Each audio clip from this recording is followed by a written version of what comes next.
Dear Mom, you did it. I don't know how, but you turned the worst moments into the greatest. You seasoned life with love, courage, and giggles in between. And showed me that superheroes do exist. I know you always gave your best, but there's something I never asked you, and now is the time. Single moms, this show is especially for you. Friday, 3 p.m.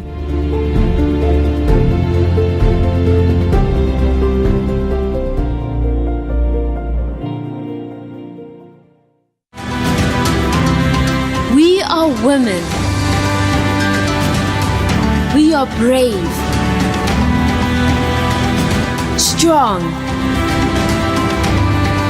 capable, unique. We are Women to Women.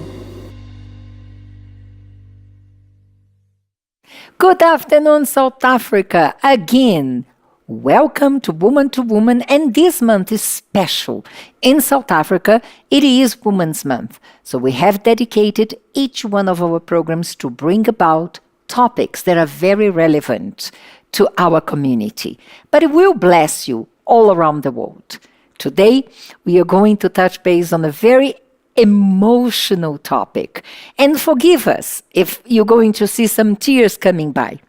First of all, I want to take the opportunity to pay tribute to our moms and to all single mothers who fight for the survival of their kids. And you're going to understand why.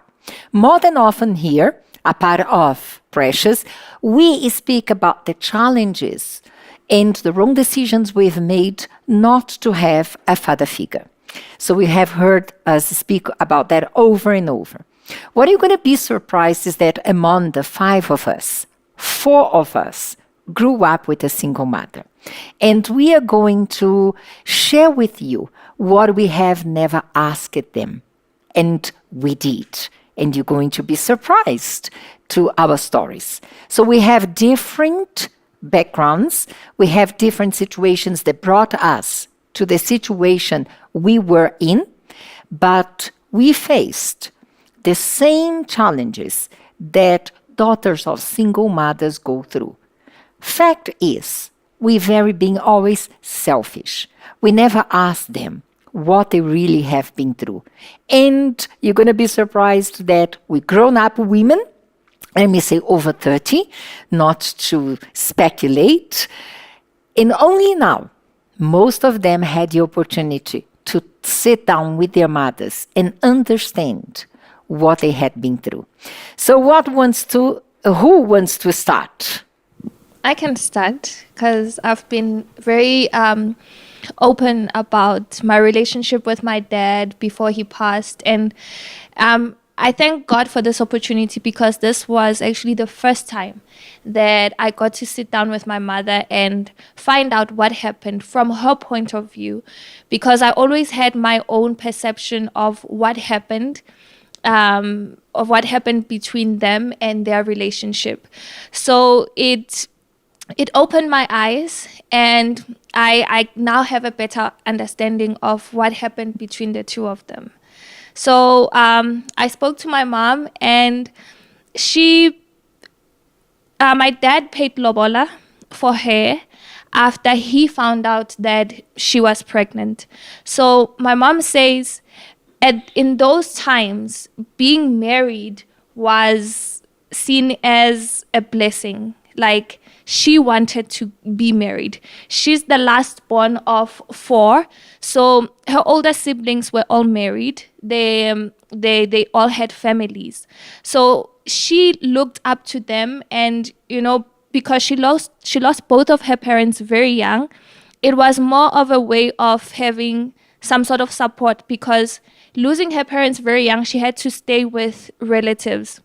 So when she met my dad, who was a taxi driver then, he did not own his own taxi, so he worked for somebody else. So my mom, being young as she was, just saw that, oh, he's a taxi driver, so he's got money. But then with time and getting to know him, it was not about the money anymore, but it was love. And they built this relationship, and they had my sister, my younger sister. And then my mom bought a house because she worked at a hospital. Then she was able to get a loan, buy a house. And for her, it was not like, I'm the one who bought the house, so the house is mine.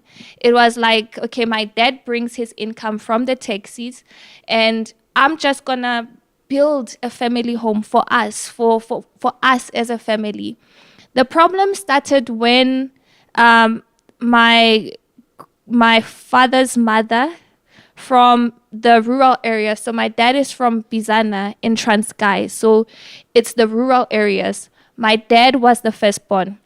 So he had the responsibility to take care of the family.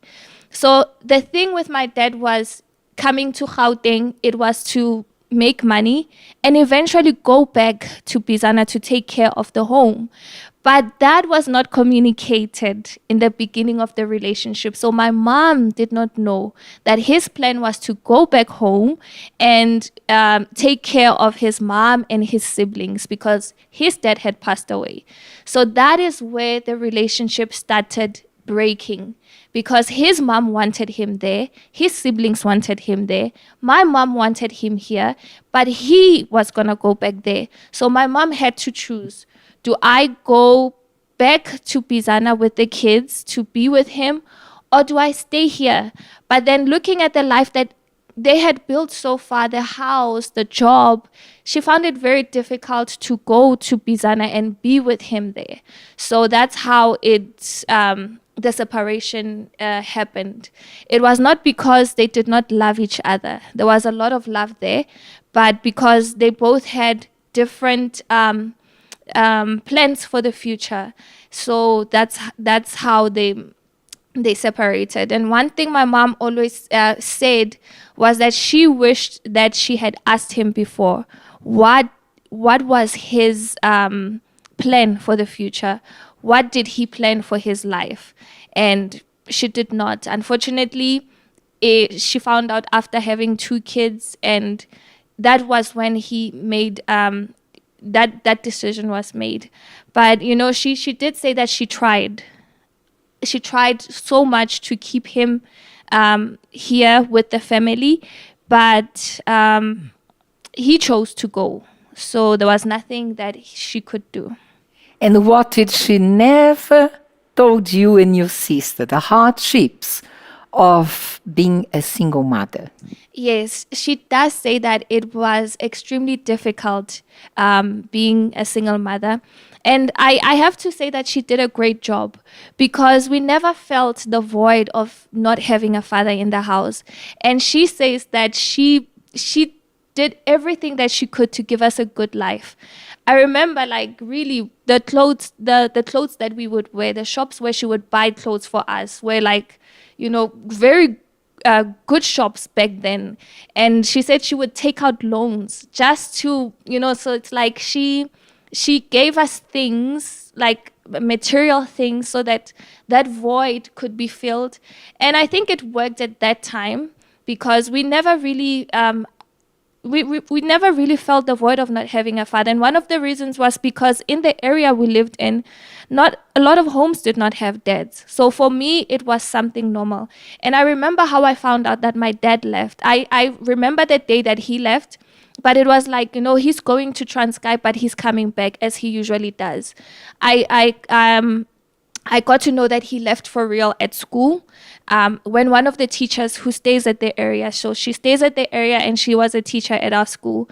And I was passing by and she was speaking to the other teachers and she was like, did you know that Tammy's dad left? She left her mom and she went back to the homelands. They divorced, they separated, and that's how I found out. And that's the same year that I started failing at school and I did very bad at school. So that's how I found out that my dad was not coming back. And because I didn't hear it from my mom, I was afraid to ask her what happened. So I never asked her until now. So now you've got to ask her. Yes. Did she sacrifice a new relationship for the sake of you two? From the things that I remember, she had relationships that she got into, but those relationships were not good. Because at that time I was now, I was able to see a lot of things. Those relationships were not good for her. And I remember that it was not the last one, but one of the relationships that she had was so bad that she really told the guy, like, it's either you change or you leave, because she didn't want him to be a bad influence to us. And as a child, because as I said, I had no memories of my dad. So it was like any guy maybe that my mom would date, and at school they would ask, what's your dad's name? And I would write the guy's name, because for me it's like, oh, that's my dad, because I saw him as a father figure.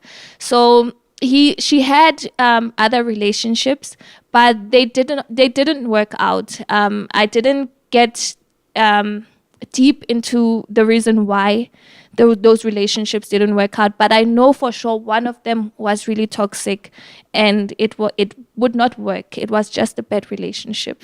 Did you ask her what was her biggest sacrifice for the sake of you two? She had, of course, to sacrifice my dad's relationship, because she just thought, me taking the kids to Transkei, and now Bizana is well developed. It's a beautiful place. But back then, the women had to go to the river to, carry buckets on the head, and schools were very far. The life was very different. So sacrificing that for us, and because she said she would look at us and think, will my kids be able to survive this kind of life? Because we have already built this life, and my family is around, everyone is around. So going there, because she would visit, I would visit as well. Going there would I don't know, it would not be beneficial for the kids. So she wanted us to be the site for education, for her work as well. And and I remember how my mom was with my dad's family, because it was a big family. So they would come to the house. That's one I remember very well. They would come to the house, and there would be so many of them. And her, as the makoti, she would have to cook for them. She would have to clean the house. And I remember... That's a Kosa family. And I remember how she would not complain. My dad has another daughter, his first daughter. Her name is Mandiwe. And I always remember Mandiwe coming home and how my mom would treat her so well. And I'm not saying this because she's my mom, but those are the memories I have. Growing up, no memories of my dad, but I remember everything that my mom did. How she was there for the family without complaining. How she was there for Mandiwe, even though she was not her daughter.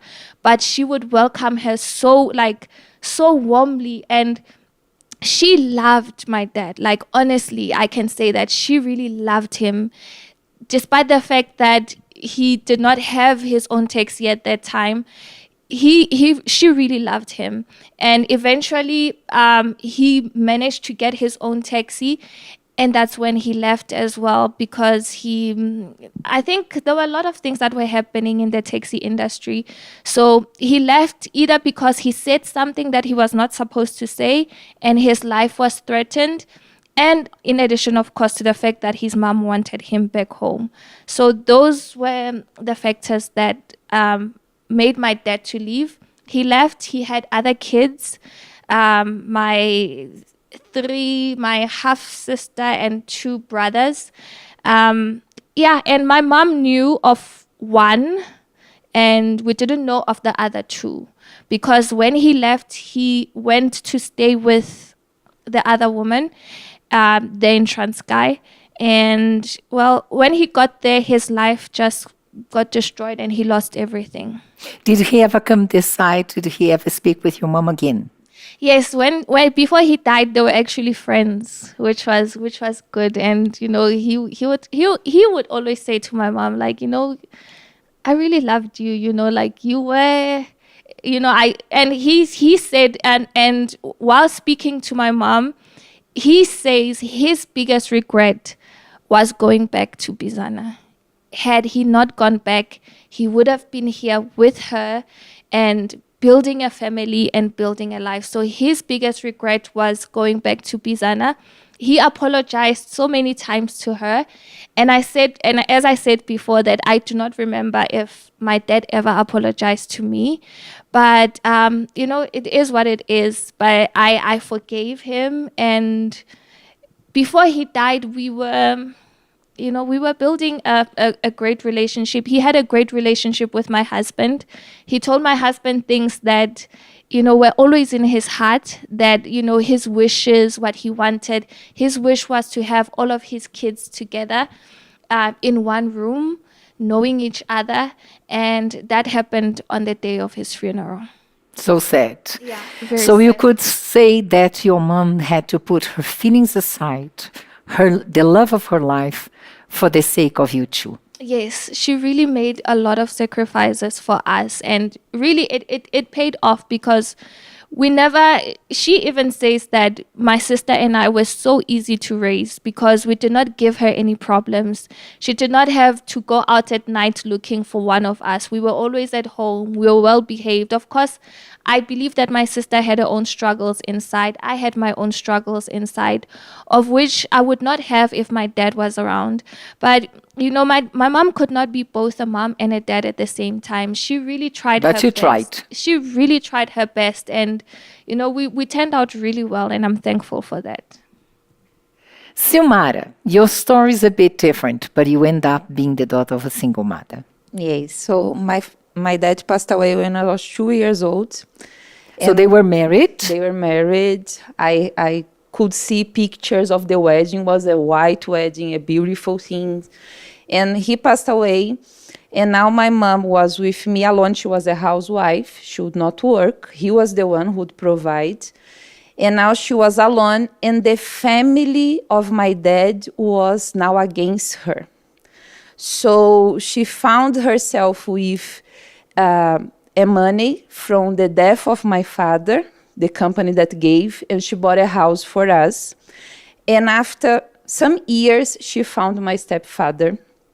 And by then, I lost completely contact with my dad's family because she was trying to build up now a new family. I believe she was alone, not having what to do with that little money that would finish soon after she buy the house. And now what to do with I think I was 4 years old when she decided to get married And you again. were sick as well. Yes, I was very sick as a child. And she would go up and down trying to public hospitals and trying to find the solution. I had a pain on my stomach that no one would find out what was it. And finally came this man who came from the north of the country. But before we get to this man, do you remember at your tender age how your mother dealt with the death of your father? The suffering, the pain. Did you ask her? Yes, I would see, she was, in front of me, she was very strong. I never saw her crying, but she would tell me how the death happened because it was a bus accident. He was the only one who died in that accident. And he lost his legs. So for him to survive would be something very difficult. He was even a soccer player as well. He would love play soccer. He was trying to pursue a career. And my mother would say, the death of your dad, she would play it beautiful for me. Like it was the best because he met salvation in the hospital. One of my aunts came and baptized him, and soon after he passed away. So she would always tell me, the best what happened with your dad was to die and meet Jesus, because we were not by then from the Universal Church, but she would visit a lot of Christian churches. And I had that memory. She would show me, she never spoke anything bad about my dad. And now I was there, okay, I have a beautiful mom. She would be there. She started to make piece jobs to survive until she found my stepfather. And it was in that scenario, like he came from a broken marriage, And they decided now to come together and getting married. And now he looked at me, I would call him uncle, since when they were dating. He was my uncle, the nice uncle, like they treat kids, give gifts, and come to visit. And I would say, okay, uncle, uncle. And suddenly they look at me and said, now I'm no longer your uncle, now I'm your dad. So in my mind, I was, oh, okay, so finally God replaced, because that's what she would tell me. Silmara, remember, your father went to God, and now God is giving you another father. And I was happy with that. I said, okay, so they had a good relationship in the beginning until my sister was born, because he would charge my mom, I want a child. You want a child of his own. Yes, I want a child. And my sister was born was when I started to see, now I'm no longer the daughter, and who am I now in this family? And it was when I started to ask, because my mom was so friendly with me. She would always protect me, even more than my sister. Because I think in her mind, she knew he will protect her, and I'm the only one to protect Silmara. So we were very friendly. We would see pictures, albums of pictures. She would always talk about how she would miss my dad as well, but she could not do anything, and he was with God. And then when I was 7 to 8, 9 years old, we met the Universal Church, and we were fine. Then is when I started to ask her, where is my dad's family? When I saw the difference of treatment. And she sat it down with me and said, Silmara, we had different opinions by then. They didn't want me to get married again. They blame me because now I live, because my stepdad came to live in our house. So the family of my mom would say, how come you put a man in the house of my brothers, and now he's raising your child, and no, we don't want you. And it was a confusion. And then she said to me, okay, I don't even know. She made a lot of sacrifice, because she told me I lost completely contact. And I remember seeing a little book, those books with contact numbers, and she would say, let us find and try to call. And we would call, those numbers would not exist anymore to my dad's family.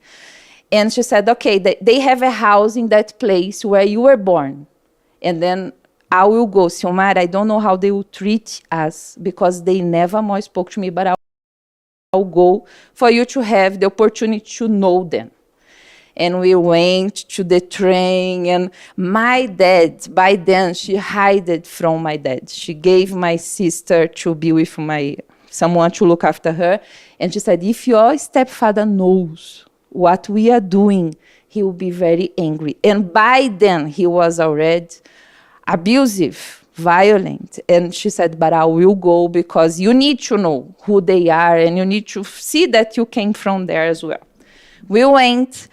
And when we arrived there in my dad's, we walked many streets, and she was saying, I'm not finding the house. It was years.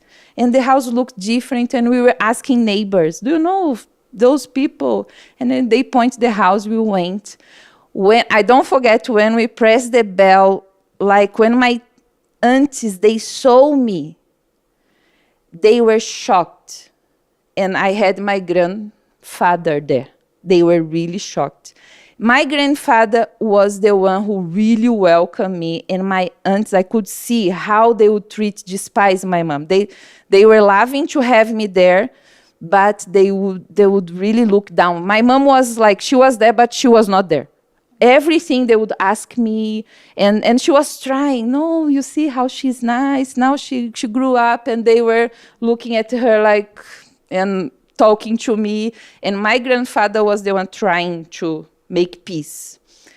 And we came back home, and she said, you see, they are good people, but they have this. She was always friendly, but I would see many times when I would go to the room, she was crying alone. In the church, she would also talk to pastor's assistant, and she would say, Pastor, I'm trying to heal from all, and now the abusive relationship. And she was strong. She was really, that's all what I remember. She was strong. And she would always tell me, please choose right. Then again, she became single again after many years. Now I was already 13, 14 years old. She divorced Yes, he left us for another family.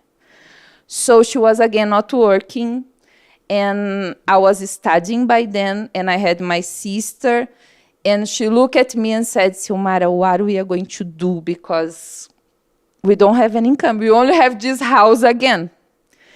And I went out to work. I would study in the morning, and I would go out to sell cakes and things until I found a job, and I would provide. And until today, she remembers, you, some way, somehow, you helped me when my first husband died. I hold on to you, and now you are again going out and trying to provide for us. And it took a few months where I would work and would have that income.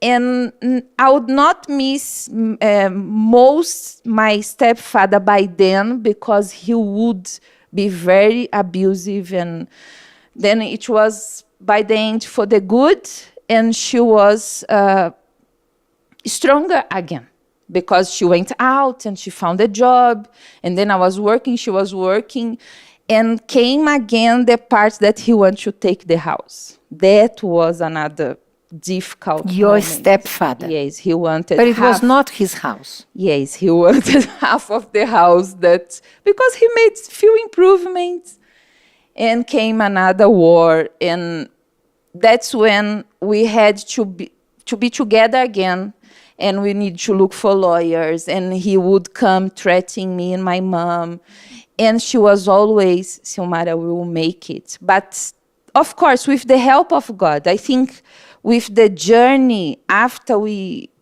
came to the church, we got to know the God, the intelligent faith, the real God that we learn here.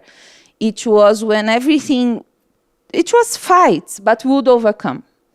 Then he would come, and she was there alone, and she said, by then I would see, she would tell me, sometimes I would joke with her, let's go to the therapy of love, Mom, for you to find someone. And she would say, Silmara, I think I want to take care of you, and if you will give me kids, and I'm fine. Now, God already did his work in my life concerning my love life. But I know that she would miss always my dad, because they had really, and I think she tried to found a replacement by then, what didn't work. Not only for her, but I think also for you. Yeah, and then she just decided, okay, I'm fine now. And then it's how I saw her, but we were very friends, and we would be talking. She never hid anything from me. He's your stepfather, your dad passed away. And when he discovered that we went to find my family, it was a turmoil. He beat all of us. And I had the guilt of, I took my mom to this place, and now the family of my dad wants to have a relationship, and he didn't want, and he would take me to his family, but I would not belong to that. It was a big confusion. But she was always in the middle, trying to make peace. Like, you need to understand, Silmara has also the side of her dad, and she needs to interact with them. And then he would take my sister, and my sister as well would be in that, what is going on? Like, my dad is here, our dad, but now there is another dad of my sister. And she was always sitting us down and ask, and how are you feeling? That's how, showing pictures. And she would tell me, I don't want you to think that you didn't have a good father. You had, but unfortunately he passed away, and now I'm here, and I tried. She would say, I try with your father, because I would call him dad, my stepfather. We try to build a relationship, but he had different views, even with faith, and he would not accept the church. And it took sometimes, even in my wedding, when I invited him to come with me and walk. He refused, and it was like, I don't want. And I walked with my mom in my wedding. And I told her, I'm going to walk with you. And she said, Silmar, it's so strange because I never saw by then like a mother. And I told her, Mom, the purpose of the father, what I believe, walking with the girl is to pass the responsibility. And you are here for me. You were the one who brought me up, so we are going to do. And she was so ashamed. We explained to the pastor, and the pastor, yes, you can go. And she was feeling like different, but then she said, if that's what you want, I'll be here for you until the end. And we did. Later came the regret of my stepfather saying I didn't visit. When people start to getting mature, they put things in order. And we believe that one day he'll find Jesus. And he is the dad for my sister. He's always been there. And we have a friendship now, far away, but I respect him. I know he tried his best according to what he knew, the background of his family. But my mom was that pillar. Like, I'm here, I will defend you. I saw many times when she would come in front, because he would beat me, not my sister, but she would come in front of me and stop him, and then she would receive all the beatings and everything. But we overcame.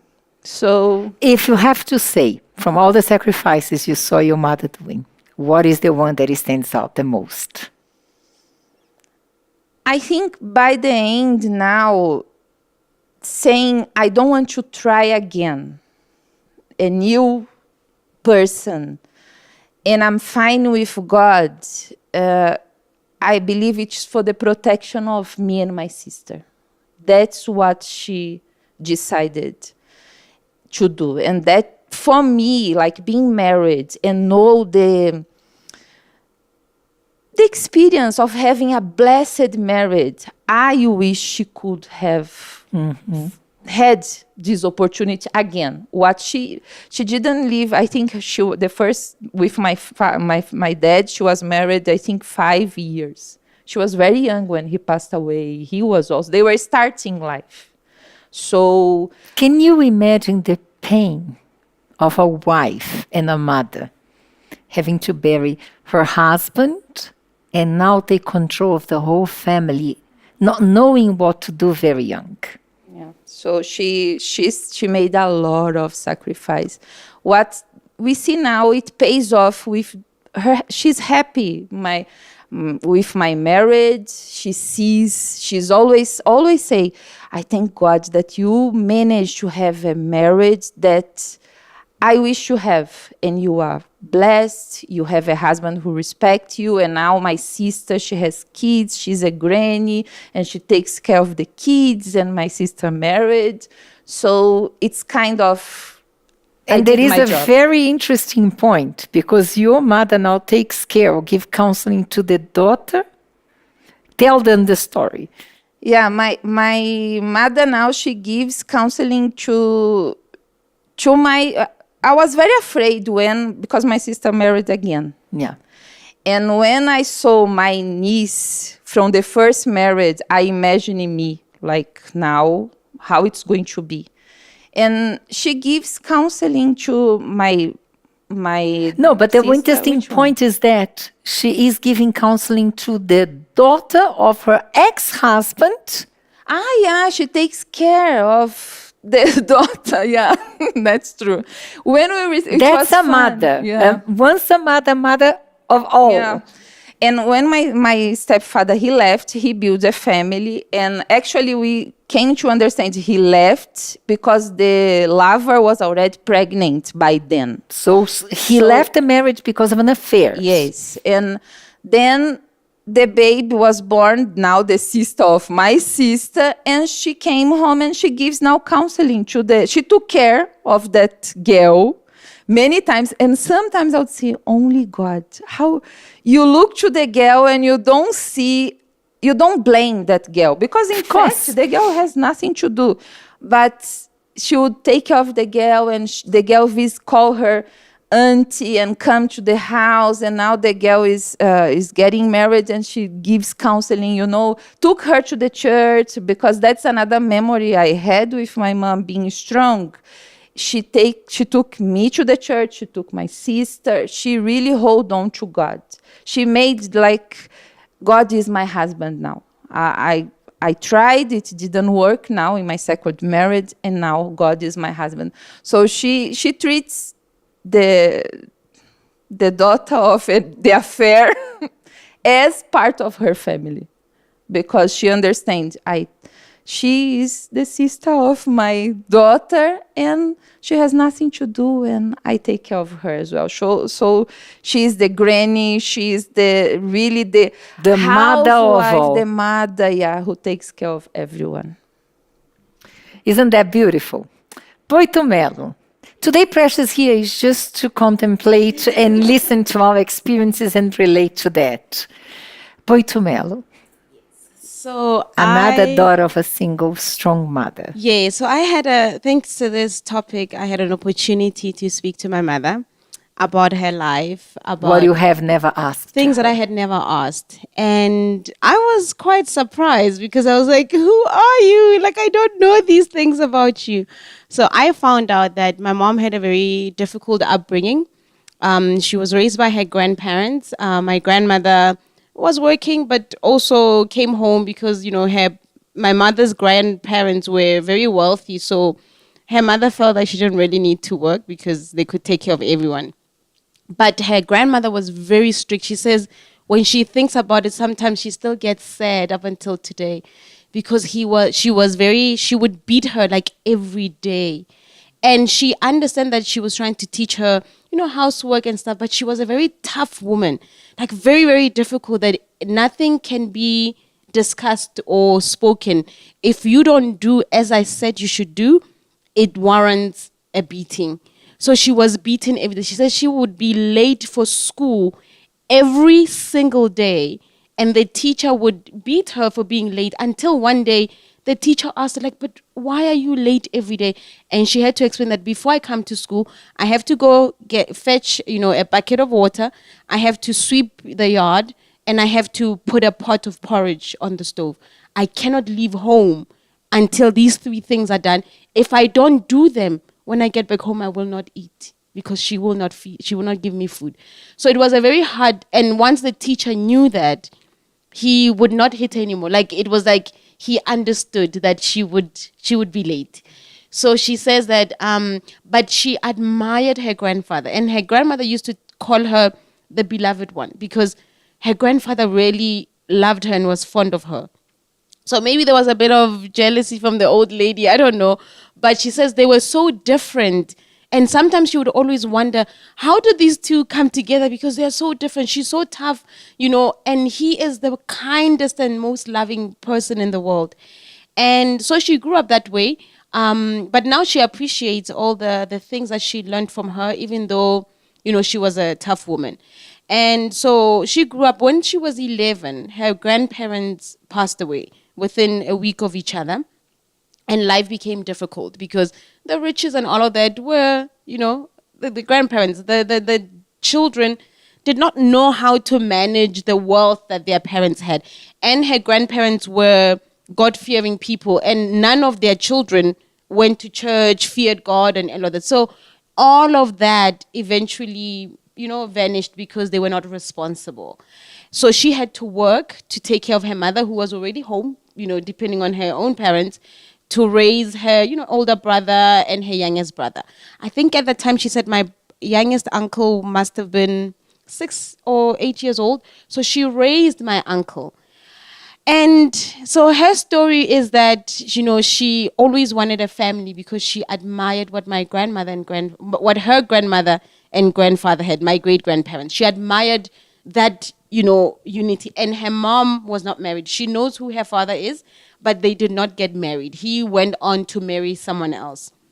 So your mom was also the daughter of a single mother. Yes, raised by her grandparents. So she admired the marriage and the family component that she felt, being raised by her grandparents, because her father was not there. So my mom I think because she had to be responsible for her mother and her siblings, she's a hard worker. She really works hard, and she will do whatever she puts her mind to. She's a person of plans, of budgeting. Even when Tammy was speaking about debts, my mom is not a person of debts. Like, I'm always like, oh, like, she's very disciplined with money. So she worked very hard, and she met. So I found out that my mother was married twice. I never knew this.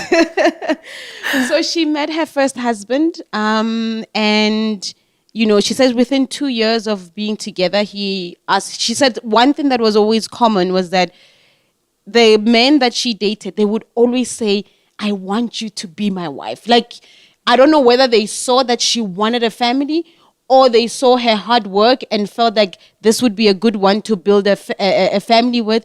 But that was a common thing. So she met her first husband, my brother's dad, and within 2 years, he said, I want to marry you. And customary marriage, lobola was paid. They were married for 4 years. But when I asked her what advice she would give me, looking back at her life, she said she realizes that she did not take the time to get to know both her husbands before getting married. So she wanted a family. They said, we want to marry you.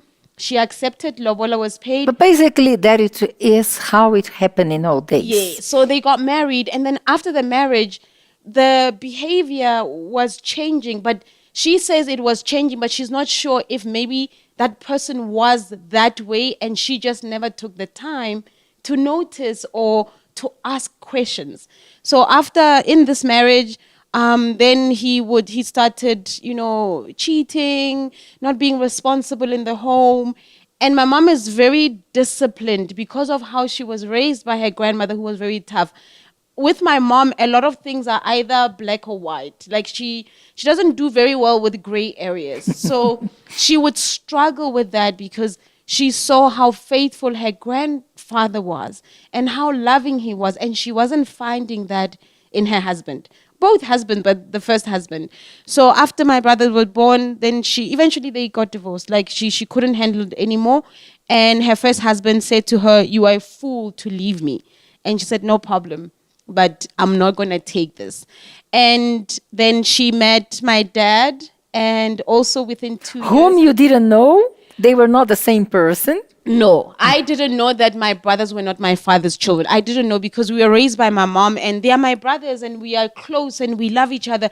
So the idea that we have different fathers for me was like, what are you talking about? Because I used to have this idea in my head that, oh, they were happy with their boys, and when I was born, then problems started and they got divorced. So there must be something wrong with me. And I didn't know that they were not my father's children. So she says that she met my dad, and also within 2 years, they got married. She was already with 2 kids, with 2 boys. And within 2 years, my father asked her to marry him. She did. Lobola was paid. I think they got married after I was born because they were only married for 2, or let me say, because they never got divorced really, but they lived as they dated, but as after Lobola was paid, they were together for only 2 years. And my brother used to think that they got divorced because my paternal grandparents would put pressure on my dad to leave, my brothers. But my mom says that's not true. She had a conversation. So when I was about to go to boarding school, I was 8 going on 9, and I was going to go to boarding school. And everything with the application for the boarding school was done with my dad's surname because they were married. So I was known as Bitumelo Makoko at that time. And she said that she spoke to my dad to say, because now we're married, can we go sign at the magistrate's office so that the boys, my second brother is 8.5 years older than me, so he must have been around 17, so that the boys can go get their IDs with your surname. And my father responded to my mother and said, I do not have children of ID carrying age. So when he said that, she says in that conversation, her response was, excuse me, what did you say? Because she thought something is wrong because he had never treated my brothers differently or bad. So for her, it was a shock, like, what are you talking about? And my father repeated that statement to her face. I do not have children of ID carrying age. So why are you saying kids need to get an ID? My daughter is 9 years old. And my mom says that day, I said to him, okay, in that case, we are done. And my dad responded and said, yes, we are done with this conversation. And my mom said, no, not this conversation. I am done with this marriage. I'm done. And that's how they literally separated over that conversation. Because in her mind, she said, when he said that, because he had never treated them badly or differently, she didn't see anything wrong. But when he said that, it was so clear to her that he didn't consider them his kids. And he knew when he met her that she already had 2 kids. So that statement was, no, I am not going to allow my kids to live, in a difficult way, or to now be treated differently, or to see a difference between, their younger sister and them. I would rather take care of all my kids on my own than have 2 of them live, a bad life while I'm alive. So she chose her children over her marriage. And that's how they divorced. And that's where the story where I was telling that when I went to boarding school, as kids, they don't explain these things to us. So I go to school, everything is written, Bitumelo Makoko. But because my birth certificate had not yet been changed to my dad's name, she was probably thinking that the change would happen when I take my ID. When we go, then we register, the principal said, because her name is Musetle on her birth certificate, and you guys did not sign at the magistrate's office, let's keep her things in your surname and not change anything, because legally it would be difficult. Like she's using one name, the birth certificate is another, is a different name. So for me, it was very confusing, because then everyone is asking me, what is your surname? Everything of yours says Makoko. When you go to boarding school, we had trunks and clothes have labels on them. Everything said Bitumelo Makoko. And yet in class, I'm Bitumelo Muset. As a child, no one said we have divorced, we have separated, we are no longer together. Nothing was said to me. It was a very confusing time. Also because, as I said, Talk about how your mother felt. I think she said at that time she was disappointed because she always wanted a family, and she looked up to her grandparents' marriage. But they passed away when she was 11, so she was not yet mature enough to understand the dynamics of a relationship, because she was just a child when they passed away. But she had that idea in her mind that she wanted to have what they had. So she would go into these she said the hardest thing was that she had no support. And because she was taking care of her siblings, she took care of them until they got mature enough to take care of themselves. But she also lacked support, not only from her husbands, but also from her family, because as someone who raised them up, as someone who supported Gave so much of herself to them, whenever she needed help, they were not there. She said she grew up very lonely in terms of her siblings. She said many times when she was working and growing up, her older brother would never call her to check on her. Her older brother would, when she was now having the house in Alex, would be drinking. His drinking hole was on 2nd Avenue. My mom stayed on 3rd Avenue. Said he would go there for 4 years and never come and check on his little sister. So she was always alone. And I think that's why my mom does so well she's so decisive that when she says, I'm done with you, she's done with you, because she was always alone. She always took care of other people, but she feels that no one took care of her or ever supported her. As a matter of fact, this is her survival skill. Yes, that's another thing. So I asked her, is it because maybe she took care of people so well that she would never show any weakness or any need for someone else? She said maybe that maybe it's possible that, she would always put herself last and take care of her children, her family, her siblings, anyone who needed anything.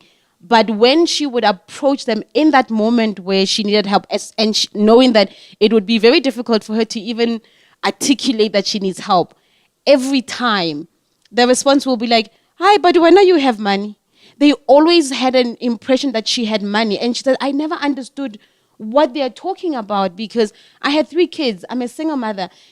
another big issue was me being in boarding school. The complaints within the family was that, no, she must have money to take a child to boarding school, primary and high school. And she said, you make a sacrifice. You decide what is important to you that you're going to invest in. It's not that you have ample, loads of money somewhere hidden.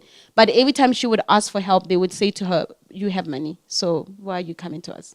Out of what you saw, you lived, what would be the biggest sacrifice she has made that stands out for you? I think emotional. She said she sacrificed her emotions and her needs as a woman, wanting support, wanting companionship, in order for us to have what we needed. And I'm going to say, because she says that she never wanted to stand in the way of us being with our fathers. But I know that even as a child, because of how I saw the sacrifice that she would make, she would not buy herself clothes. She would not buy herself anything in order for us to have what we need and never feel like because our fathers are not around, something is lacking. But I could see that she was struggling. It was a lot. I remember seeing my mother cry the first time because I needed to go to school. And at that time, she was very savvy with money. So she had investments. And this is something that she told me now. She said she had an investment that had not yet matured. And she needed to pay my school fees. And time was running out. And she asked a member of her family for help to say, I have this investment that's going to mature on this date. It's just like few weeks after I need to pay these fees. Could you help me? And it was that normal, you have money, or they would promise to help, but 2 days before they would drop her. And I remember her, she was at work in Village Walk. She was working there in Sentin at a store called Frankenberg. And my mom was in tears because she was so stressed about needing to pay these fees and everyone not being able to help, but having promised. And she felt so alone that there was no one there for her. And she's been there for everyone. My mom took care of my uncle until my uncle had kids and was mature. I remember she was building our home and my uncle needed help with something and she had to stop the construction of the house in order for her to take the funds that she needed to go and help him. Like that was normal. Like, he was like her firstborn child. But when she would need something from him, he would always say, no, you have money. Why should I? But he would always come to my mom to ask for something. So I think she said that the most difficult thing for her was not having support and knowing that there's no one there for you. Like you just don't have anyone. You only have yourself. And she said God really took care of her because her grandfather was a deacon in the Methodist church. So she grew up in the church. She said to me yesterday that I did not have understanding of God the way that I have now in the universal church. But I can tell you that God took care of me because everything that she went through, it was almost like God was supporting her. And one day my uncle asked her, but Ausi, how do you manage? How do you make it? And she said to my uncle, every time you press me against the wall like a tick, God blesses me. And she said my uncle never responded, but that was her response to them because they rejected her. And she would always be alone until they needed something from her. And when they would come, she would never say no. She would always take care of them. One of the messages in the Self-Help was speaking about this. She would always overextend herself. Mm-hmm. But she said to my uncle, every time all of you press me against the wall like a tick, God blesses me. That's how I make it. That's the story of many strong single mothers out there. Maybe you don't know the story of your mom because you never asked her.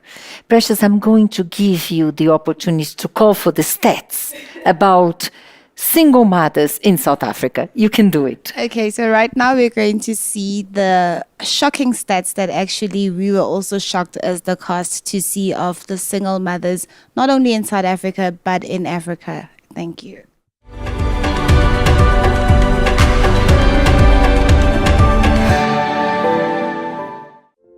This is the reality of being a single mother not only in South Africa, but in Africa. Let's take a look. According to research conducted by the Human Sciences Research Council, and South African Race Relations Institute, more than 40% of South African mothers are single parents. The non-profit organization Single Moms Initiative states that South Africa is one of the countries with the highest figures of father absence at 48%, resulting in most households being headed by single mothers. This has a direct impact on the poverty levels women face. Single mothers are much more likely to be poor than married couples. The poverty rate for single mother families in 2020 was 23.4%, nearly 5 times more than the rate 4.7 for married couple families.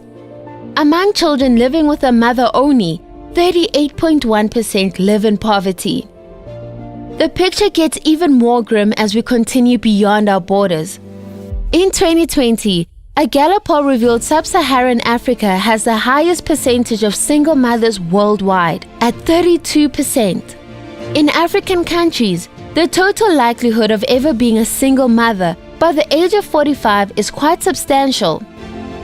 30% in Ethiopia, 51.7% in Tanzania, 59.5% in Kenya, 61% in Malawi, and 68.8% in Zimbabwe. And that is the reality of being a single mother in Africa.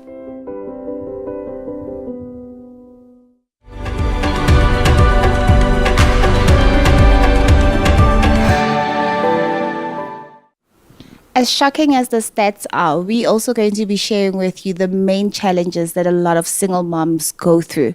So the first one is maintaining a work and life balance, because single mothers are expected to both provide for their children but also be there for them emotionally. And experiencing emotional struggles, Dumi touched base on that. They often have to hide themselves and not expose their pain, their shortcomings to their kids, with all the attempt of protecting the kids. The third one is pressure to make decisions, because now they have to make serious decisions that are detrimental not only for themselves but for the family as well. And the last one is the guilt and shame that they often face, because they always have to always explain to the kids and also overwork to make sure that they cover up for the dad's absence. So now Miss Mars is going to be sharing with us her experience. But you're also feeling guilty here. Yes, and then, okay, I feel guilty. I'm not a single mom, because listening to my friends and their struggles, I feel like I was a spoiled brat and very privileged, actually. I'm actually thankful because of the sacrifices that both of them made. And yeah, I love you, It did not Mom and change the Dad. fact that you are a daughter of a very strong mother as well. Yes, it didn't change that fact, but I think them remaining together because both of them came from single homes. So I am thankful to them. Now it's my time, and I have shared with you my story. I'm the only one whose mother is no longer here, but we have spoken about that many times. I have asked her many questions when we mature, and I nearly went through the same way of becoming a single mother myself. My mom was married quite young, an arranged marriage with someone that was prominent in the community and didn't work out because he turned to be violent. So she experienced a 7-year divorce. And remember, in my country, divorce was not a good thing. It was a stigma upon the woman and the family. She had to experience that because her life was at risk. Being frustrated, being empty, she met my father, who went from a small town to the big city to conquer a life for himself. He was not worried about establishing a family, and he didn't want the links of having a family. But she fell in love with him, and she decided that the way to curb for her for all the feelings she was having, for disappointment, for being divorced at the age of 21, it was to have a child. And they both agreed on this independent production, and here I am. It was very difficult because when she saw herself with a child, she saw that the emptiness was not curbed, and now she had a responsibility. And what was the biggest challenge for her that we mentioned here? It was the emotional side. She was someone who struggled all her life on feeling alone and needing support, and now having to provide for a child. So I saw my mother making numerous sacrifices.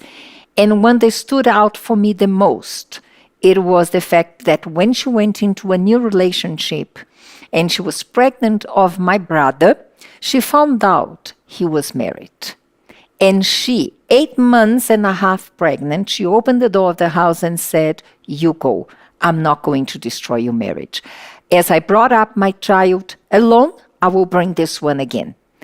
Knowing that she needed support, knowing that all her life she struggled with love, the need of being loved, she was there for me, going through thick and thin, sometimes having much and sharing, sometimes not having at all. And the little she had, she would give to me. And now she brought it on to my brother. To a certain extent, I was there to help, but it was a moment of my life when my mind twisted completely and I nearly embarked in the same way of becoming a single mother. So I was there for her, but I was not really not there. I was in a very difficult moment with my life, trying to deal with the abuse, blaming her for putting a blind eye, not understanding that she didn't know how to deal with that situation because she was between her brother and myself, and now experiencing the frustration of love life again. So she was someone who dearly needed to be loved, and she would love. She would love with all her intensity. She loved me with all her intensity. She loved my brother. She sacrificed enormously for us, and she sacrificed twice so that myself and my brother could be on the altar. She died alone in the sense that, yes, she was with family, but she didn't die with her 2 kids close to her. She was not close to her granddaughter, and that she sacrificed all the time for the sake of love. So we understand how hard it is the life of a single mother. And for my mother, above anything, above the financial sacrifices, about the ups and downs of life, trying to bring a better living, the most difficult thing, it was her emotions. Because when she needed the most, she was there for us. And about these emotions that every single mother has to cope with is what we're going to speak just after our break. But as this is the month of women also from the Bible, our quiz of today, it was about a very strong mother who was an influencer in her days. I could say she was kind of a single mother, but she contributed to the gospel that you and me read from today. Who is this woman? Just after our break.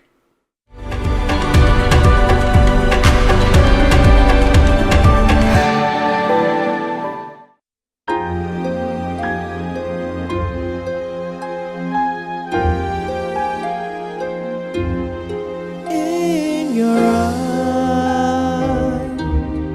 everything dark and gray, life so empty, taking strides with no direction, all on my own, independent, living my way, and I couldn't see that I was never alone, running away from your love, wasting my life in sin and not seeing you.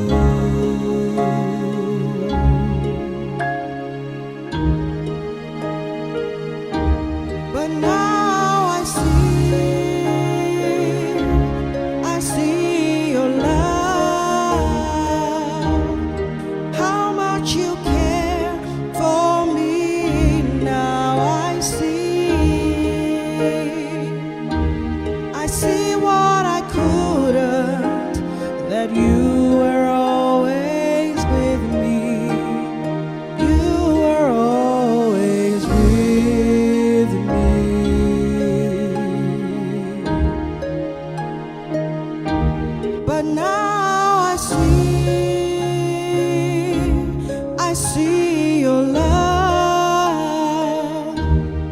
how much you care for me. Now I see what I couldn't, that you were always with me. You were always with me.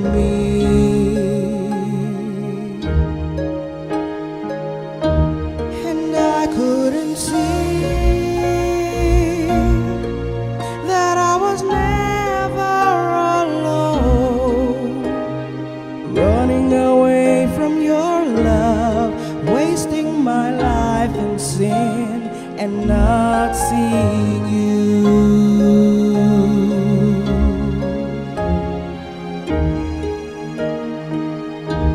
But now I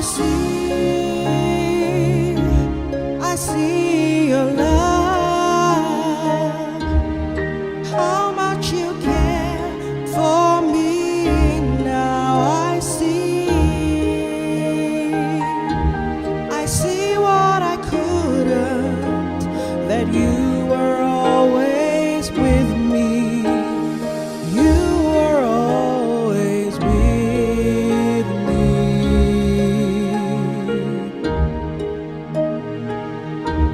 But now I see your love, how much you care for me. Now I see what I couldn't, that you were always with me. You were always with me.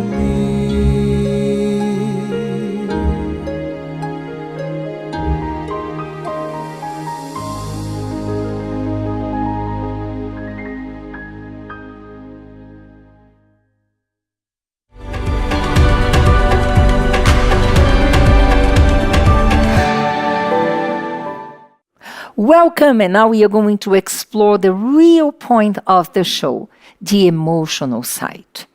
Being a woman, we were created not depending on a man, but to develop our role as caregivers, however, having someone to share the load, to give us support. And when we embark in being a single mother, it's not impossible. We approve of that. However, there is a side of you that craves for protection, that craves for attention. You need to have your space of attention. You need to have someone who's going to bring rationality to the equation. Because we women, we tend to resolve things with our hearts. And you see, through Boitumelo's mom, she sacrificed herself in her marriage because in that moment she could not accept that the two older ones would not have the same treatment as the younger one. So that is part of our emotion, our feeling. In the same way that we need to receive, we have to end up giving. So when I look at my mom, the biggest challenge that she had, it was to crave for someone, to be the attention of someone, to be regarded, someone to be concerned with her. She didn't have that as your mom, as your mom, as your mom.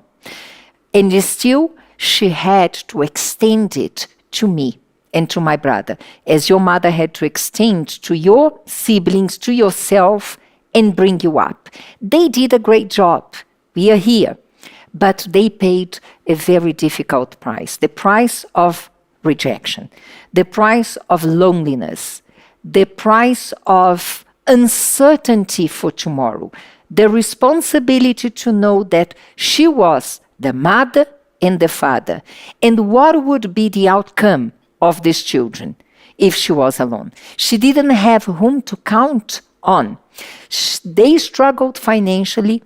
They took from themselves. I remember you saying that she would walk to work so that you would have your varsity fees paid. My mother sometimes would not eat.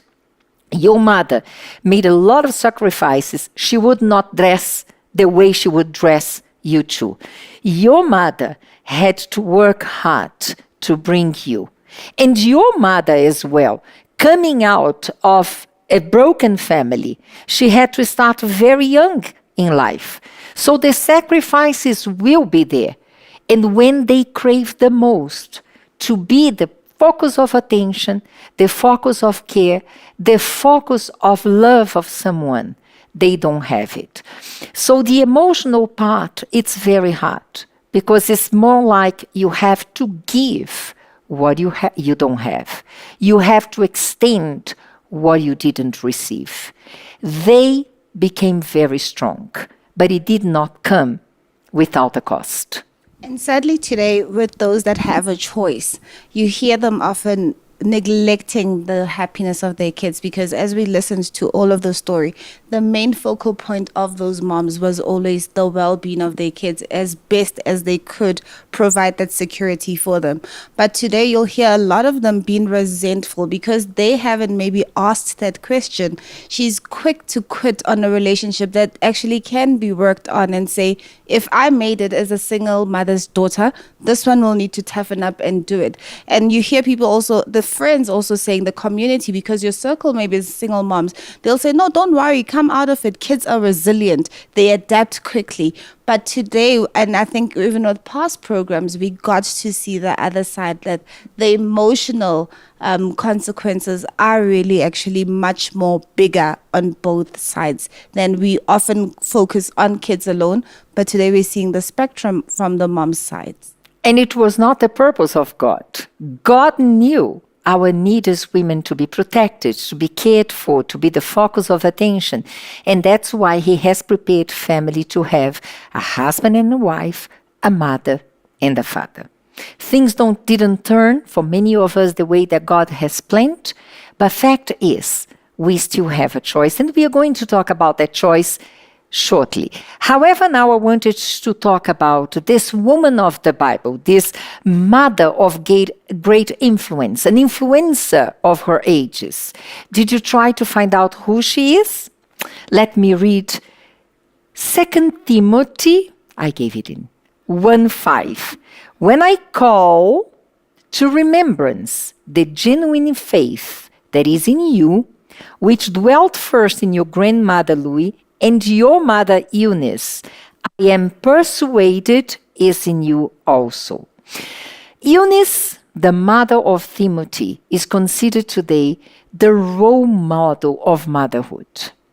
And what maybe you don't know about her is that she was an outcast of her days, because being a Jewish lady, she married a Greek uncircumcised, who we don't have any accounts in the Bible ever turned to God. But because her faith first in Judaism, that then opened the doors for her to accept Jesus Christ, she influenced and she passed on to her son that living faith that made him the disciple of Paul, the great apostle Timothy. So she is this mother of influence. She was the one who, being an outcast, that's why I said she is a kind of a single mother. She was an outcast in her times. She clings to God, as many of our mothers, and they are happy today to see how we turned, because to a certain extent we are the projection of what they desired. The family, the marriage that they so much wanted to have, now they see in us. But the difference is that we came through God. We came to God through them. Today, they are well, they are happy within themselves because they found God when my mother died. She had God in her life. She struggled to the very end, but she surrendered her life to God. And that was the strength of her sacrifice to have her 2 children doing the work of God today. Eunice, From the faith she learned from the mother, even though an outcast, she made of her son a man of faith. The conclusion of our topic today: you don't need to follow the same steps. We pay tribute to all the single mothers out there, like our moms, and perhaps you, and we learn two lessons from today. We don't know necessarily what brought them to be a single mother. It could have been a choice, or it could have been a situation like Hagar in the Bible. Fact is, they are fighting for us. So the first lesson of today: put yourself in their shoes. Maybe you have struggled with the fact that you are the daughter of a single mother and you have never asked her what she's been through. It was a glorious experience for us to learn about the hardships of our moms and to know what they have been through. And also it brings to us the realization that we don't need to do the same choice. It is not impossible, but it was not what God has prepared for you. God knew that his ideal family, it would be having a man and a wife, a father and a mother. And he wants to give this structure to you as he has blessed all of us. Today we are the projection of the dreams of our mothers. They proud about how we turned into marriage, how we building our families. And God wants to do the same for you. So I'm going to ask Tammy to pray for the single mothers out there and to pray for those who never asked their moms what they have been through. My Lord and my Father, I pray for all the single mothers who are watching right now, and they are probably in tears because maybe they have never forgiven their ex-husbands or the father of the child or the father of the children that they have. And they are still resentful that they became single mothers. And I know, my Lord, for a fact that because our moms did not choose to be single parents, I know that maybe this woman who's watching right now did not choose to be a single parent. She wanted a whole family, but things didn't work out well. So I pray that you may heal them and help them, my Lord, to be really strong women who are able to forgive so that they can be great examples to their children. I pray for those, my God, who are daughters of single mothers who never had the courage to ask their parents, and because of that they also grew up resentful. Maybe they are blaming their father and they don't know what happened between their parents. Maybe they are holding grudges against their father, but they never asked, my Lord. They never sat down to ask and to find out what really happened. So I pray that you may heal them as well, so that they may not follow the same steps that their parents took. You changed the trajectory of our lives, and today we are living testimonies that you can turn lives around, that generational curses don't need to continue, but we broke those generational curses, and today we are all happily married despite coming from a single parent home, because Lord, you are our Father. You gave us a family when we came inside of your house. So I pray for mothers, for daughters who are watching. Give them the healing that they need. Give them the courage to sit down together and to talk, no matter how difficult it is, because that will bring healing. Bring unity, my Lord, inside of this house, inside of this mother and daughter. And may you bring understanding between them and love. In Jesus' name, amen. Amen. So we came to the end of our show. Next week, the last show of the month of August. And how can we separate love life from a relevant topic of discussion for women? We can't.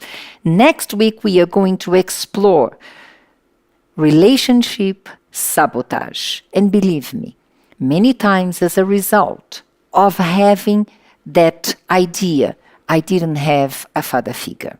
So you have to come back, stay with us. The last show of August, let's celebrate Women's Month together, talking a little bit about love life. Until then, God bless you all. Bye-bye.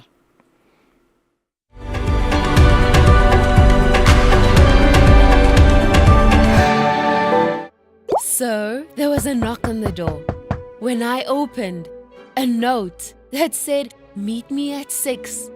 And then, what happened? When I arrived, it was perfect. A dream come true. Chocolate, flowers, a ring. And that's when he went on one knee. And then? I don't know. I said no. I panicked. I just ran. What? Relationship sabotage. Friday, 3 p.m.